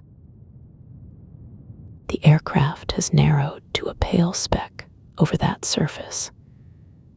It moves beyond one cloud shadow and into another, while the water widens on every side. From here, its passage is held by distance rather than any line that can be followed from shore. The speck crosses open darkness, with only a thin cloud rim beside it. You are carried farther above the route until the aircraft itself disappears into scale. The Pacific remains broad and nearly unlit, with long cloud bands curving over its surface. One band thins into scattered white cells, and dark water opens again beyond it. Toward the polar side, the cloud field loosens over darker water. Pale ice occupies the distance without a sharp border. Narrow leads pass between larger plates, then vanish beneath a soft wash of weather. The southern edge of that pale field breaks into isolated flows. The world turns slowly beneath your outward passage. Ocean, cloud, and ice now share one curved surface, while the continents recede into narrow graphite margins. A few faint points remain suspended over the water, each holding a small place within the surrounding dark. Farther out, the planet occupies less of the dark. Its night side holds the ocean in one deep tone, interrupted by cloud tops and a slim ice margin. Beyond the limb, a separate bank of weather rises into view, its upper ridges carrying a faint blue-white trace. Beyond that weather, darkness opens without a boundary. The globe stays to one side, its oceans reduced to a quiet depth of graphite. Stars continue past it in every direction, You move through the unlit interval beyond the last pale cloud, while the far route remains contained inside a sphere that has grown small beside the surrounding dark. The cloud bank behind the planet loses its separate height. Only scattered points remain against a depth with no visible surface. The route has become too fine for any line to persist, leaving isolated glints within the broad dark. A single cloud top catches light, then turns with the darkened sea. Far below, the faint airborne points remain divided by enormous reaches of water. None reveals a cabin or wing from this distance. Each is a cool pinprick above cloud. Around it, moonless water carries no edge, and the next pale shape may be weather rather than land. You continue above those sparse separations, with the whole ocean spread beneath one quiet depth. From here, the ocean basins no longer arrive as separate expanses. They curve around the same dark sphere, broken by narrow land and pale weather. The scale once occupied by one coast has widened until a continent becomes a slender interruption between broad waters. In the greater dark, light gathers along a long weather front. Its upper surface folds into ridges, then softens toward the far edge of the globe. The water underneath remains almost without texture. A narrow cloud opening exposes a dim silver patch, surrounded by miles whose measure cannot be taken from this far outward. Ahead, clear night opens beyond the braided cloud. The sea carries only a few narrow reflections where higher vapor catches the light. One airborne point moves toward a distant shelf, separated from the next by a wide black interval. Farther on, another patch of weather rises gently from the surface. Beyond the next rise of weather, the oceanic paths separate across a curve too broad for one horizon. A single flight remains a minute moving mark, carried from the last coast into a field where land is only a dark margin. The path ahead crosses open water, then continues beyond the first pale fold of cloud. A pale opening crosses the weather below, then thins into the dark water beyond. You rise with the curvature until no single center can hold the view. The eastern and western waters occupy separate depths, while the polar reach opens above them. Coastlines remain thin interruptions around the greater surface. Your own motion becomes a slender arc beside the broader curve of Earth. Far below, an aircraft crosses beneath a high cloud edge. The surrounding night has widened beyond cockpit scale. Its dim point slips under the vapor and reappears over black water, still moving toward a farther opening. A narrow reflection travels briefly across the surface beneath its course. From farther out, the oceanic field is made of intervals more than lines. One luminous point approaches a cloud wall. Another lies beyond the darkness, too distant to share the same patch of weather. Between them, the sea turns without a fixed landmark. The wider surface keeps bending under the route, taking the nearest coast beyond the horizon. The world's rim carries a faint silver edge, while black ocean continues underneath without revealing a shore. The outward path continues toward the darker polar reach, where weather spreads into long, low forms beneath the stars. A passage opens between two cloud masses. Through it, the sea appears as a near black plain, and one distant airborne light advances toward the open space beyond it. Beyond that opening, the airborne light moves under a wider vault of stars. The weather below separates into long ridges, each pale along one edge and lost in shadow on the other. The next reach begins after the coastline has fallen from sight. You continue above the black surface, where the last continental glow has thinned behind the curve of the world. Ahead, sparse points occupy different depths, with wide reaches of empty air between them. The flight remains one of those lights, moving almost too slowly to separate from the sky. From this distance, a single flight becomes a moving grain inside a field too broad to gather at once. Other airborne lights lie at distant bearings, divided by weather and sea. Their paths do not need to appear as bright lanes in the air.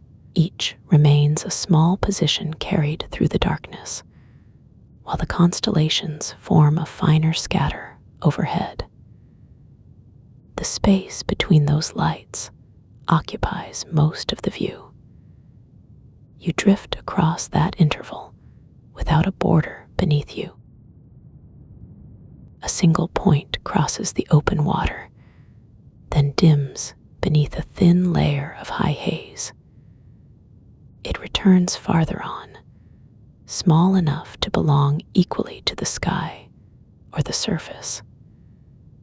Below, the ocean absorbs nearly all reflected light. Above, a dark canopy remains untouched by the pale weather spreading along the horizon. The moving glimmer continues between them, carrying the route toward a quieter portion of sky. The polar reach receives the route without a visible threshold. Moonlight catches the upper folds of the weather, leaving the sea hidden for long stretches beneath the fuselage. A path that seemed narrow near land now occupies a deep volume of air.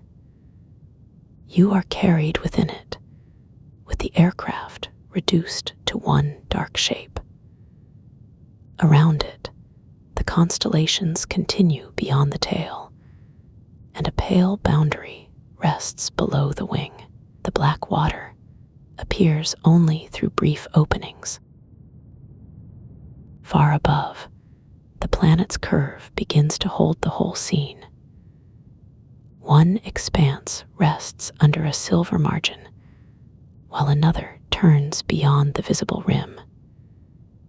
Distances, once separated by names, continue through darkness around the globe. Your drift rises until moving lights resemble sparse grains above the weather, with shadowed water carrying the larger form beneath them. Each point keeps its distance from a center. The widest scale emerges along the slow curve, where scattered motion passes into the unseen side. Above the route, stars form a fine scatter. Beneath them, airborne points move so slowly that their spacing changes almost imperceptibly.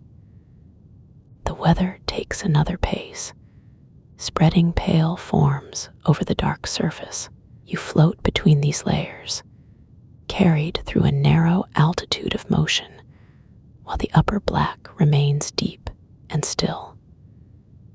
Far below, a single break reveals moonlit water, then closes as the next low formation passes. The course continues beyond that brief opening, toward a region with fewer visible marks. The nearest glimmer enters a broad reach without visible weather.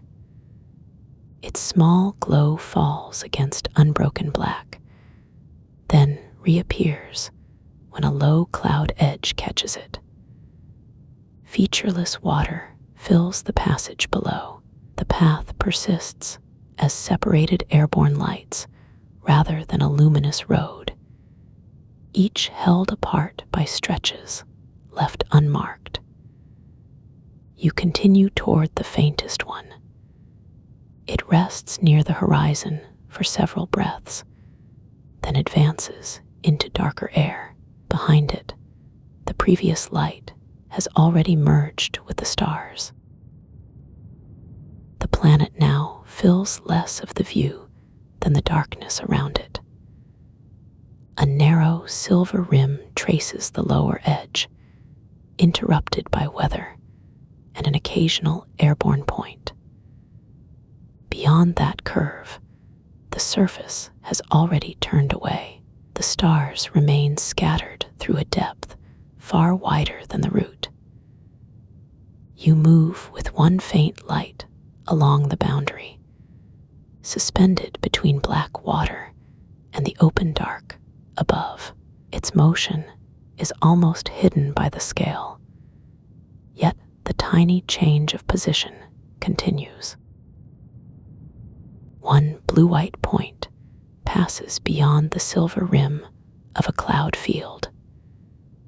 For a moment, its reflection lies on the water below, stretched thin and broken by the moving surface. Then the light returns above the darker air and continues toward a coast still below the horizon. Behind it, the wider sky keeps its scattered stars. The glimmer travels onward over black ocean, carrying no visible trail. Soon, it is smaller than the gaps between those distant fires, moving through the farthest reach, while the curved world remains beneath it. At the widest reach, the dark begins to gather into one curved field. The Atlantic, Pacific, and Arctic lie far below, while your body remembers the bed waiting behind this distance. The turn home begins without a seam. Beneath the blanket, warmth holds its quiet shape as ocean and cloud start to draw inward. A coastline arrives before any town. It lies between black water and darker land, marked by a thin wash of cloud. The great curve is gone now. You drift lower along the shore, where bays and headlands divide the single pale boundary into smaller bends. Below the thinning cloud, the coast opens into fields and scattered roofs. A distant airport rests beyond them as several white points near the ground. From here, its long pavement has no visible surface. Only the lights remain, held apart by broad spaces of night. The Federal Aviation Administration's Aeronautical Information Manual says pilot-controlled airport lighting remains illuminated for 15 minutes after its latest radio activation. Far below, the runway lamps continue as a narrow white line beside the coast. The airport recedes toward one side of the shore. Roofs gather under the remaining cloud, drawing the distance down toward a room with one warm pane. You drift with the narrowing scale as the coast turns into streets far beyond the glass. Pale runway points share the dark with a faint reflection from inside. A single chimney passes beneath, its cap silvered by the last thin cloud. The roofs gather more closely as the drift lowers. Eaves, gutters, and dark trees separate one house from the next. Ahead, a single upper window holds a muted amber square against the wall. The coast has narrowed to a faint brightness beyond the rooftops, while the route continues toward that quiet pane. The window is close enough now for the outer dark to gather on its glass. Roof lines lie low in the reflection, with the coastline reduced to a dim seam behind them.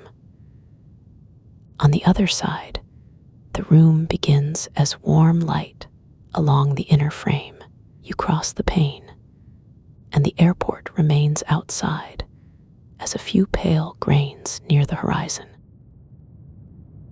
A closed brass latch rests above the sill, holding the night at the edge of the room.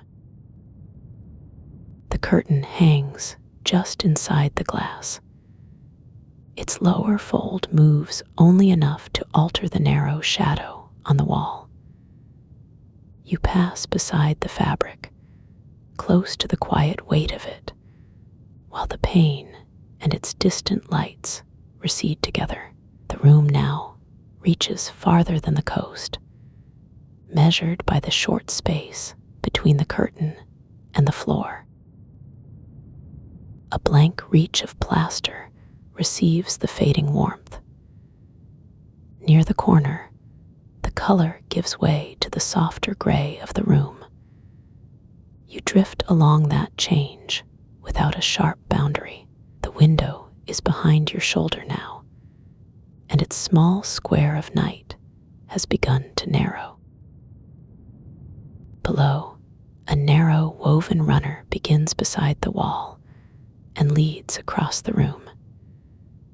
Its fibers hold alternating bands of warm light and soft shade. The route has become the length of a few floorboards. You move over their shallow seams, past the place where the window's reflection ends, toward the dimmer side of the room. Along the baseboard, a pale patch from the window rests beneath the warmer room light. The path turns away from the wall. A low shadow marks the space beneath the bed frame, still some distance across the floor. Between here and there, the rug ends and bare wood takes over again. You cross that darker strip slowly, with the window reduced to a muted glow behind the curtain, and the bed beginning to occupy the room ahead. At the near corner, the coverlet hangs a little above the floor. The last strip of wood ends beneath its hem. You rise beside the fabric until the mattress comes level with you. Shallow folds travel inward from the edge, carrying the return away from bare boards and toward the familiar hollow farther across the bed. The floor drops below the mattress edge, and the window glow no longer reaches it. You move over the outer fold. Beneath the linen, the mattress gives gently under the remembered weight of a body already warm. The cover rises in low ridges, then opens into a broad plain leading farther inward. A trace of cooler air remains near the hem. It fades as the fabric gathers around the place where the night began. A narrow seam in the sheet curves from the lower corner toward the center. It passes beneath one crease, reappears in the amber half-light, and disappears under the blanket. You follow that quiet line across the bed, close enough now for the pillow to rise as a pale shape beyond the folds. The pillowcase holds a shallow crease from one corner toward the middle. Along its lower edge, the cloth tucks beneath itself and makes a small, sheltered hollow above the sheet. The darker side faces the wall. The warmer side lies open to the bed, receiving the faint light that crossed the floor with you.